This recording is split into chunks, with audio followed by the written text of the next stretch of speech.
C'est un sujet aussi brûlant que tabou au Cameroun. Les personnes LGBTQIA+, comprenez les personnes notamment homosexuelles ou transsexuelles, vivent sous la menace constante. Violence, arrestation, humiliation. Dans un reportage puissant diffusé demain sur TV5 Monde Afrique, intitulé « De l'enfer à l'exil », notre consoeur Sophie Goldstein a recueilli les témoignages de victimes et d'acteurs de terrain. Ce soir, elle est avec nous. Bonsoir Sophie. Bonsoir Eza. Merci d'être avec nous. Avant d'ouvrir ce débat, je vous propose qu'on regarde un extrait justement de ce reportage. Je précise quand même que certaines images peuvent choquer car elles reflètent une réalité vécue de nombreuses personnes LGBTQIA+ au Cameroun. Mise à nu, humiliés, insultés, montrés comme des bêtes de foire, victimes de violences, la plupart du temps impunis au Cameroun. Tu es amoureux de moi, non? Non, je ne suis pas amoureux de toi. Tu es amoureux de moi, non? Leur crime, tentative d'homosexualité, jusqu'à 5 ans de prison et une amende. Plus de la moitié du continent africain pénalise encore l'homosexualité au XXIe siècle. Au Cameroun, la discrimination juridique fait des minorités sexuelles et de genre des cibles désignées. Jusqu'au lynchage. On le voit, Sophie Goldstein, ce reportage est d'une intensité très forte, qui a nécessité plus de 3 ans d'enquête et de tournage. Alors pourquoi avoir décidé de tourner au Cameroun, où le simple fait de parler de ce thème-là est déjà très sensible? Eh bien, nous avons été alertés par un Camerounais qui nous a envoyé 3 vidéos qui montraient une personne en train de se faire lyncher. Ce ne sont pas les personnes qu'on a vues là. C'était tellement effarant que ça nous a laissé complètement désemparés. Et donc nous avons fait un sujet pour le journal ce jour-là, c'était mi-novembre 2021, et nous avons décidé, à partir de ce moment-là, de suivre ce que devenait cette personne et d'enquêter pour savoir qui avait violenté, lynché cette personne et ce qu'il advenait des agresseurs et ce qu'en disaient les témoins. Parce que ces lynchages, il faut le savoir, ne se font pas en privé, se font sur la place publique avec de nombreux témoins qui n'interviennent pas. Ils laissent faire les agresseurs. Proprement choquant. C'est une situation qui a empiré ou qui est la même depuis... Alors il y a des lynchages depuis tout le temps au Cameroun. Simplement, ça fait, disons, une vingtaine d'années qu'on est au courant parce que ça se sait. Et alors ce qui est intéressant, ça se sait, et les gens en parlent, et il y a des ONG pour recueillir le témoignage, et il y a surtout maintenant ces fameuses vidéos. Donc les lynchages sont filmés, les vidéos sont mises en ligne. Des vidéos qui sont filmées par les agresseurs et mises en ligne par les agresseurs. Absolument. Voilà. Et donc, c'est une mort sociale, évidemment, pour la personne qui subit, puisque non seulement c'est totalement déshonorant, mais en plus, le visage de la personne est affiché partout. Donc, ça veut dire que cette personne est identifiée, elle est ensuite traquée. Elle n'a plus de vie possible, sereine. C'est-à-dire qu'à chaque fois qu'elle va sortir, elle va peut-être être l'objet de nouvelles violences. Alors justement, voilà. On va regarder un autre extrait de votre reportage, Sophie Goldstein, qui présente une de vos protagonistes. Je sens que j'ai plus de place ici. J'ai plus de place parce que ma vie est bousillée ici, là. Je ne peux plus sortir, je ne peux plus travailler parce que quand je sors même, il y a les gens qui me pointent tout du doigt, il y a les gens qui me regardent à travers. Est-ce que c'est pas ta fille garçon qu'on avait fait comme ça? Patati, du coup, ça me rend frustrée. Je me pose souvent la question, pourquoi est-ce que Dieu m'a créé ainsi et que je dois souffrir de la sorte? Alors dans votre documentaire, on vient de suivre le témoignage de Bijou, une transgenre.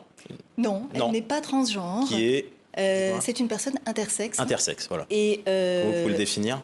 Alors, c'est une personne qui a des attributs féminins et des attributs masculins, qui a été déclarée homme à sa naissance et qui...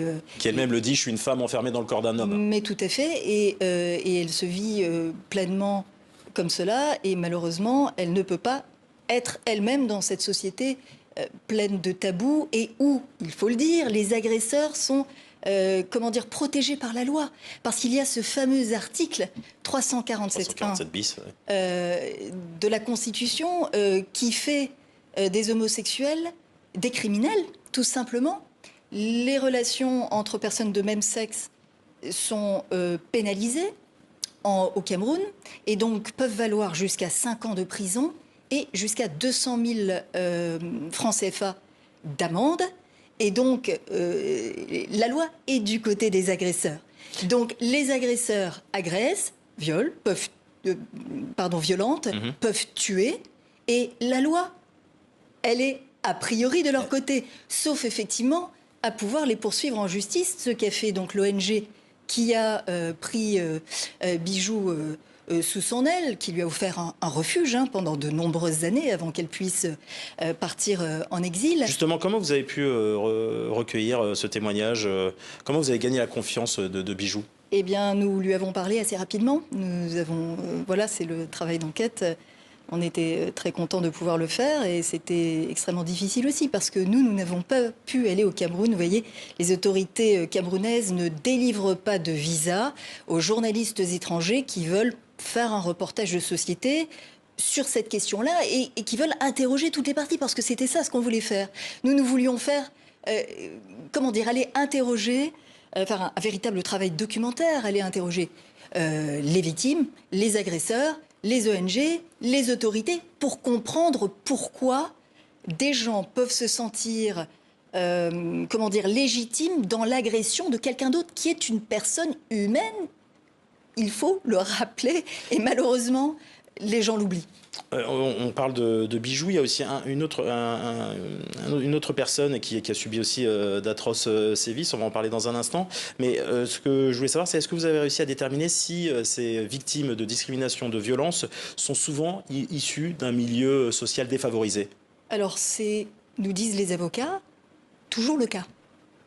C'est-à-dire que l'homosexualité est un fait au Cameroun comme partout ailleurs, mais le fait de gens qui sont ce qu'ils sont, avec les moyens qui sont les leurs, et il se trouve, cela nous a été dit, confirmé, redit et certifié, que vous pouvez tout à fait être homosexuel au Cameroun et vivre très tranquillement, pourvu que vous ayez des moyens aisés et pourvu que vous ayez des connexions, un réseau. Et c'est ce que n'ont pas ces gens qui sont démunis et qui vont être à la merci des policiers, des gendarmes et même de certaines personnes dans la justice qui vont finalement leur expliquer que pour sortir de prison, pour ne pas qu'on les y mette ou alors pour en sortir, quand ils y sont déjà, ils vont pouvoir payer. On va passer à un autre extrait qui présente un autre personnage qui s'appelle Shakiro. Elle a choisi le combat frontal contre la haine transphobe. Elle s'est fait un nom sur les réseaux sociaux, mais aussi beaucoup d'ennemis. 5 mois de prison provisoire pour tentative d'homosexualité, lynchée à sa sortie.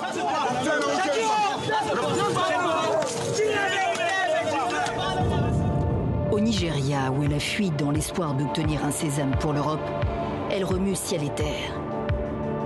La Belgique lui accorde un visa humanitaire. De l'enfer à l'exil, donc documentaire qui sera diffusé demain sur TV5 Monde Afrique, de Sophie Goldstein qui est avec nous sur le plateau. On vient de recevoir aussi, on reçoit en duplex à l'instant Nickel Liwandi, directeur exécutif de l'ONG CAMFED, qui vient en aide à ces personnes victimes. Bonsoir monsieur. Bonsoir. Monsieur Liwandi, donc vous battez pour défendre ces personnes depuis de nombreuses années. Quelle est, selon vous, la réalité actuelle des violences et des discriminations des personnes LGBTQIA+ au Cameroun? La question des droits humains de manière globale est une question problématique au Cameroun, mais encore plus pour cette minorité. Cette minorité vit dans l'indifférence totale.